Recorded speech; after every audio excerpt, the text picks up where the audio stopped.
Hello, my creative friends. I'm Heather North from heatherscreativeblessings.com. My Christmas card today is inspired by the Stampin' Celebration Inspiration Challenge. It's new coming out today, and specifically that deer, that circle deer. I also used this sketch from Case This Sketch, and I'll have links on my blog for you to check out.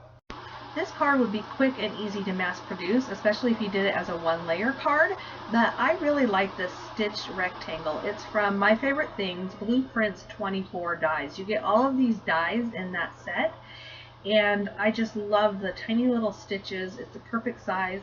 I've been using this and Blueprints 20 on so many cards, and it's just a nice little touch. But you could always just trim it down with your paper trimmer and do faux stitching or leave the stitching off, or like I said, make it a one-layer card. I am also going to be using this Pattern of the Rings stencil. It's from Winnie and Walter. It was part of the Stamp of Approval Friendship collection that came out, I think, in August or September.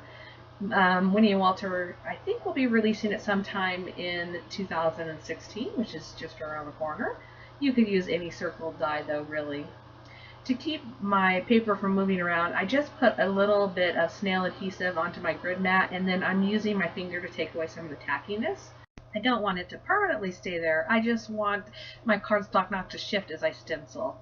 Here I'm lining up my stencil on the corners of the die cut, and this is to just give it an even circle all the way around.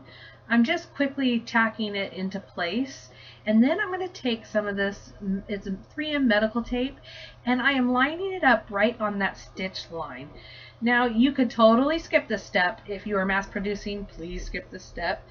If you're using a one-layer card, you don't need to do this step. But I just wanted to make sure that I left a tiny white border around my die cut piece, so that's why I'm doing this. If you don't have the medical tape, you could just as easily use Post-it note tape or washi tape, painter's tape, any kind of low tack tape, just to hold it in place.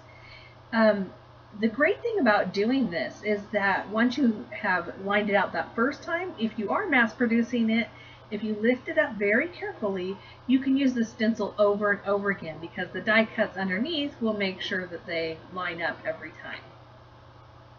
What I have here is some Delicata Golden Glitz ink. It's a pigment ink, so it takes a little bit of time to dry, but it is very shimmery and pretty. What I did was I just tapped a little bit or sponged a little bit off with my sponge dauber on my craft mat, and then I went into the bottom right hand corner. That's where I started, swirled around, and then slowly started to swirl out and lighten my touch, because I wanted it to be concentrated right where I'm going to stamp, and I wanted it to fade away as I went out. Now the first time I went all the way to the edges. This time I wanted a little more white to show, so I didn't go all the way out. Now you see me lifting up the stencil, and if you kind of do it at a 45-degree angle, it just comes right up. I'm going to set that aside, and I can use it again for my next project.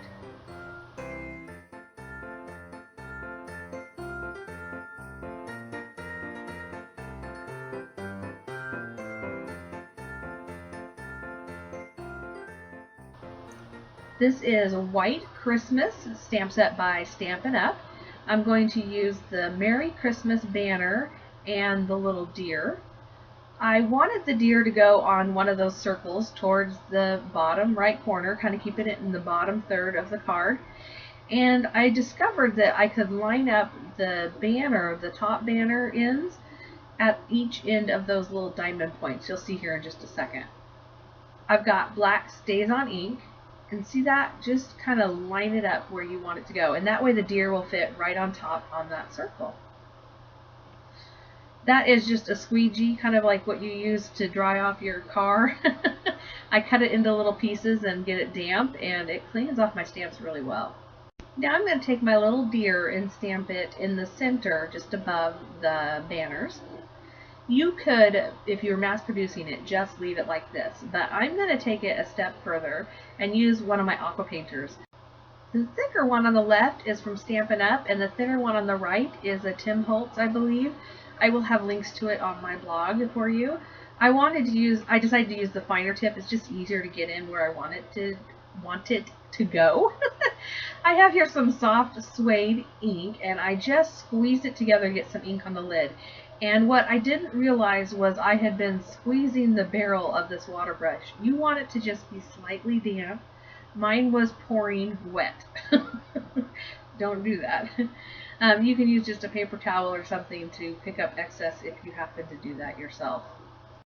Do not stress about this coloring. It should just be very simple coloring. You could also use a blender pen here and get a very similar look.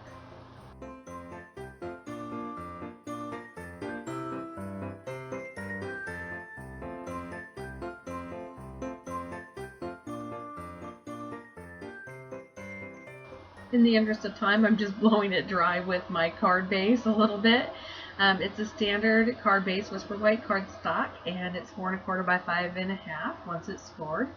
And there you can see just how wet it is. Look at that water coming through the back. You definitely don't want that much water, but I think it'll be okay. I'm going to use Tombow Mono Multi Glue to adhere this to my card base. I put a little bit of glue in each corner, and it looks like a lot of glue there, but it's really, really thin line. The glue gives me time to position this exactly where I want it, but you could also use snail adhesive or your favorite adhesive. I'm just going to press it down, and then I flip it over and rub it in.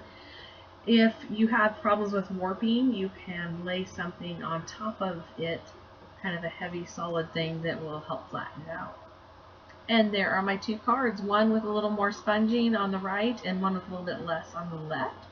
Both very nice. I hope that you will give this a try. I hope that this inspired you. Be sure and check out my blog for the links to the Stampin' Celebration Challenge as well as the Case This Sketch Challenge. And I will also have a supply list over there. Thank you so much for joining me today. If you like this video, give me a thumbs up and be sure to subscribe to my channel to see more from me. Merry Christmas. Bye.